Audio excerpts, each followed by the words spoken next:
Good morning students. आज यहाँ पर आपके सामने हम कोई क्लास लेके नहीं आ रहे हैं। आप ध्यान दीजिएगा मेरी बातों को कि आज मैं कुछ आपको मोटिवेशनल चीजें बताने चल रहा हूँ जो आपके लिए बहुत ही ज्यादा आवश्यक है, क्योंकि आजकल मैं देखा हूँ कि बच्चे 9th में पहुंच जाते हैं, 10th में पहुंच जाते हैं, 11th में पहुंच जाएंगे, 12th में पहुंच जाएंगे, लेकिन कुछ कमी के कारण वो बोल नहीं पाते।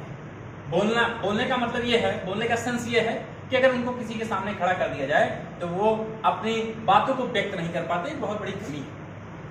इस चीज को कैसे दूर किया जाए?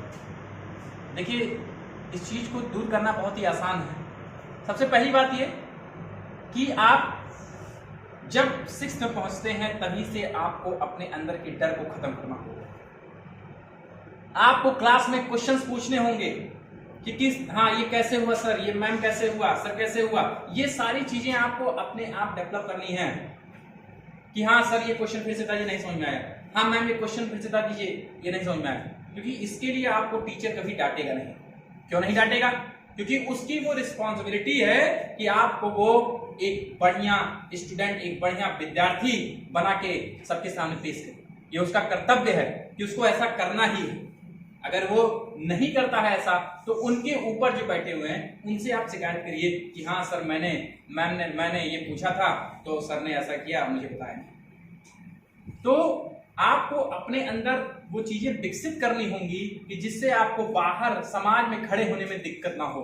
वरना पता चलता है कि आप समाज में गए और वहां पर 10 लोग के सामने आपको बोलना है 2 वर्ड तो आप बोल नहीं पा रहे, तो आपको वहां पर ज्यादा शर्मिंदा होना पड़ेगा। तो उससे बढ़िया यह है कि आप क्लास में, आपकी क्लास के स्टूडेंट हैं, आपके क्लासमेट्स हैं, वहां पर किसी भी हेजिटेशन की कोई बात नहीं होती है। वहां पर अपनी बातों को आप रखिए कि हाँ सर ये फिर से बता दीजिए, मैम ये फिर से बता दीजिए, सर हमको नहीं समझ में आया, मैम हमको नहीं समझ में आया। चाहे वो साइंस हो, मैथ हो, इंग्लिश हो, कोई भी सब्जेक्ट हो, आप किसी भी सब्जेक्ट बिना डरे के पूछिए। कोई भी कंपटीशन होता है, किसी भी कंपटीशन की बात करें, 15 अगस्त है, 26 जनवरी है, या कुछ स्पीच कंपटीशन है, या कोई भी ड्राइंग कंपटीशन है, राइटिंग कंपटीशन है, आप इसमें कोशिश करिए कि आप बढ़ चढ़कर हिस्सा लीजिए। इससे क्या होगा कि आपका कॉन्फिडेंस लेवल उठेगा। कॉन्फिडेंस लेवल उठेगा। आप मान लीजिए स्पीच कंपटीशन में लेते हैं तो आप लोगों के सामने बोलेंगे, जो आपके स्कूल के स्टूडेंट्स हैं, आपके साथ के विद्यार्थी हैं, उनके सामने आप बोलेंगे।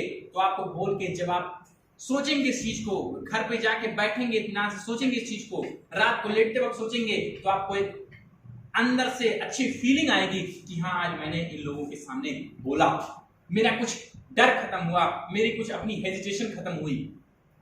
इस तरीके से जब आप धीरे धीरे इस चीज को अपने अंदर डेवलप करने लगेंगे तो कुछ समय बाद ऐसा होगा कि आपका डर पूरी तरीके से खत्म हो जाएगा। तो इसके लिए जरूरी है कि आप हर एक कंपटीशन में कोशिश करिए कि बढ़ चढ़कर हिस्सा लिया जाए, कि आपका हेजिटेशन वहां से खत्म।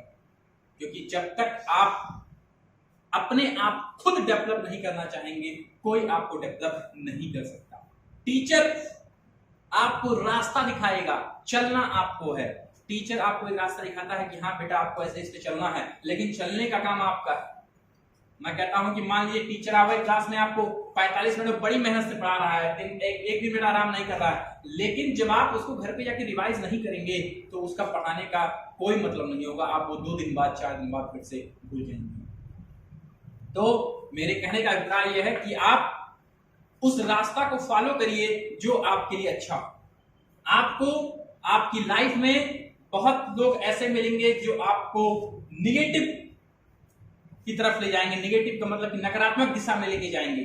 उनसे आपको बचना होगा। आप उनको अपनी लाइफ से हटा दीजिए जो आपको निगेटिव दिशा में लेके जाते हैं, नकारात्मक दिशा में लेके जाते हैं।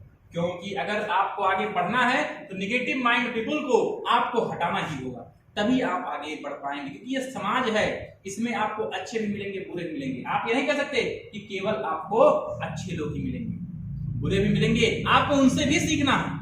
आपको उनसे सीखना है। सीखना क्या है उनसे? कि जो उनमें कमी हो बस आप वही अपने अंदर ना लाइए। जो उनमें कमी है, क्यों उनको बेकार कहा गया, आप वही चीज अपने अंदर ना लाइए और बाकी आप अदर क्वालिटीज को अपने अंदर ले लीजिए। सीखने का बहुत ही सरल तरीका है ये कि आप नेगेटिव पीपल्स को देखिए, आप जो समाज में ऐसे व्यक्ति हैं उनको देखिए कि उनको लोग खराब क्यों कह रहे हैं, क्या कारण है कि उनको खराब कहा जा रहा है। जो कारण है वही कारण को अपने अंदर आप मत लेके आइए कि लोग आपको कहें। आप अपना रास्ता चुनिए, सही रास्ता चुनिए और उस रास्ते पे चलने का प्रयास कीजिए। यदि आप ऐसा कर पाते हैं तो निश्चित आप बहुत ही आगे समाज में जाएंगे और निरंतर आगे बढ़ते रहेंगे और अपने भविष्य तक आप पहुंच जाएंगे, इसमें कोई डाउट नहीं है। मैं आपको लगातार मोटिवेशनल चीजें देते रहूंगा। आप मेरा चैनल सब्सक्राइब करना ना भूलिए। IMS ट्रेनिंग एकेडमी, VT मिस हसीनाबाद, बस्ती। Thank you.